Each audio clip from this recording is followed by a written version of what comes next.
Yeah, hi everybody, it's Peter back for yet another video. This is videos for Brody. Hi Brody, who wanted me to review Aerosmith's Rock in a Hard Place from 1982.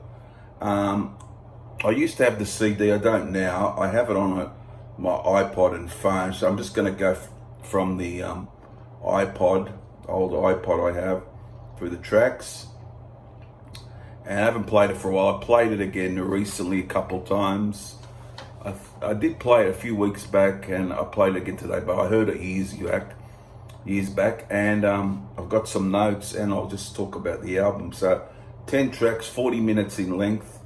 The songs are Jailbait, Lightning Strikes, Bitches Brew, Bolivian Ragamuffin, Crimea River, Prelude to Joni's Butterfly, Rock in a Hard Place, Cheshire Cat, Jig is Up, and Push Comes to Shove. The only Aerosmith album that Joe Perry didn't play on, actually, this one. And Rick DeFay, a guitarist, was credited but doesn't play on the album. Mainly the guitarist was Jimmy Crespo, who played everything except Brad Whitford did play rhythm guitar on Lightning Strikes. So, as I said, 1982, 40 minutes, produced by Jack Douglas.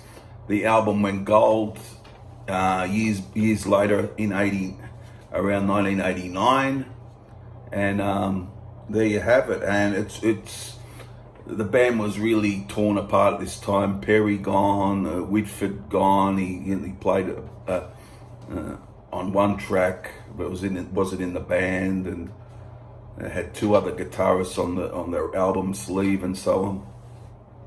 So it was really torn apart with their drug problems and arguing and so on. So, but I think it's very underrated, this album. I'll just go through it. It's a very rocking album.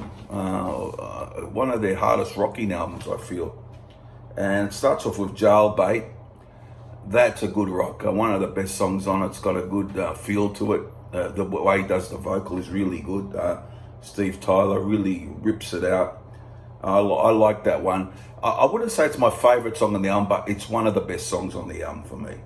The next song that I remember him doing a video for, Lightning Strikes. Great song, very catchy song, well-written song, easy to get into song. It's like you hear it a couple times, or for me anyhow, and it's easy to get into it. It's instantly likable. And I believe that was a single, and rightly so, because it's one song that jumps out when you hear the album. So I love that one, Lightning Strikes.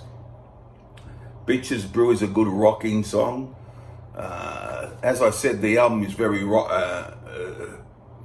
ballsy sort of album, rocking out, just rocks out. And Bitches Brew is no exception. Really good song. I reckon it's very good to very good, I would say, that one.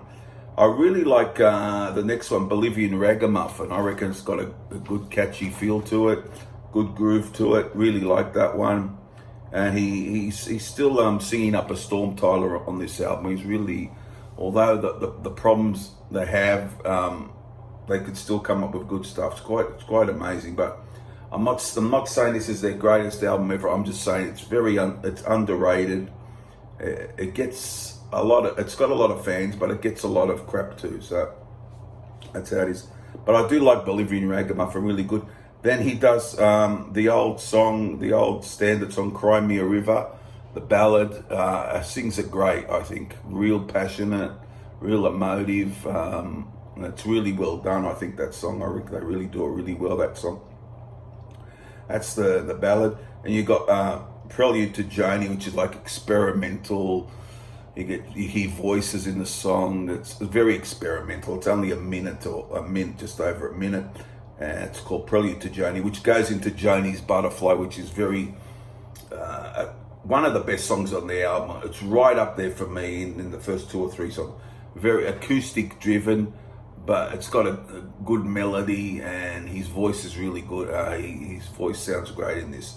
But it's one of those songs instantly likable, as I was saying. But yeah, I really like Joni's Butterfly. It's a good one. A bouncy little rock tune is next. Rock in a Hard Place, in brackets, Cheshire Cat.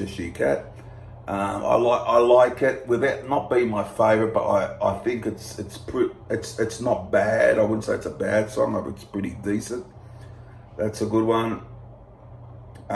Jig Is Up, might be one of the weaker ones on here, but it's moderately decent, I would say, you know. And there's nothing real bad on this. It's just that some songs are better than others, and it has got some good standout parts to this album. And then the last song is Push Comes to Shove. I like his vocal on this. It's just a bit slowed down, this one, but it sounds like a good song to finish the album with. I put it in about middle as far as quality goes for the album. You know, I mean, you got some great standouts and some couple low points, and I put it around the middle. But it's a pretty good track as well. So all in all, I wouldn't say it's rocks or toys in the attic, but it is very underrated for what was said about it at the time. Which got a lot of didn't get much in the way of great reviews. Ended up going gold, as I said. But I'll pick three favourites, not in any order. I'll just pick three favourites. I'm gonna go with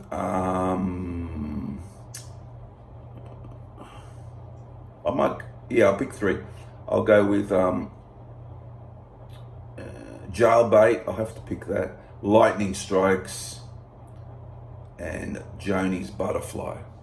I go for those three as the best. And it's also Cry Me a River's excellent, and Bolivian Ragamuffin. That'd be after them, I think. And for a rating out of 10, it's a pretty hard one. Look, I might go an 8 out of 10 for this one. I might go an 8 out of 10. I don't think that's being too kind. I think that there's enough good tracks on here to justify that 8 out of 10. Yeah, I think an 8 out of 10 is a pretty good score for this. But a very good Aerosmith album, an underrated Aerosmith album. Not the worst Aerosmith album, not the best Aerosmith album, you could say. But yeah, 8 out of 10 for me. And if you haven't heard it, go and listen to it. It's not an album over the years I've played to death. It's an album I've gone to here and there. There's other Aerosmith's albums I've played much more than this album. But yeah, I reckon it warrants about an 8 out of 10. It's a pretty good score. Thanks. Hope you enjoyed it, Brody, and everyone else. And goodbye for now. Bye.